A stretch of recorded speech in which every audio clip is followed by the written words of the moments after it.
Et en parlant de jeunesse, justement, autre réaction, celle du Conseil national de la jeunesse, visiblement satisfaite de la décision prise par le chef de l'État, Ali Bongo Ondimba.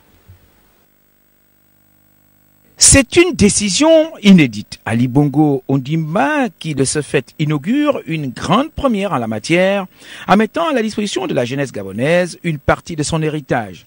Jamais une nouvelle n'aura aussi réchauffé le cœur des intéressés.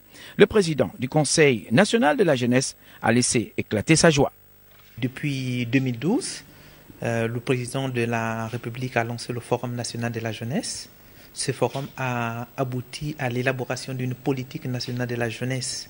Et ce qui fait qu'aujourd'hui, entre le président de la République et la jeunesse, il existe un contrat de partenariat.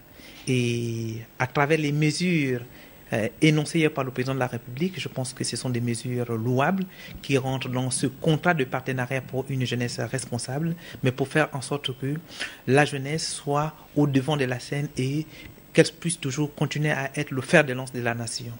L'opportunité est inestimable. Il faut savoir la saisir et définir concrètement les modalités de son exploitation.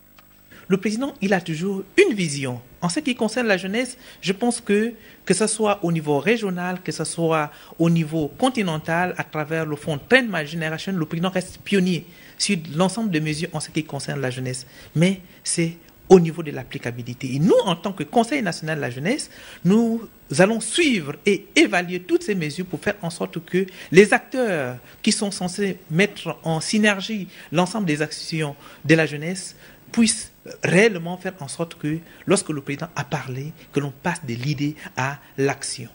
Bien avant cette mesure, le chef de l'État avait déjà annoncé au profit des jeunes du Gabon la mise en place d'un certain nombre de structures et d'un grand prix d'excellence.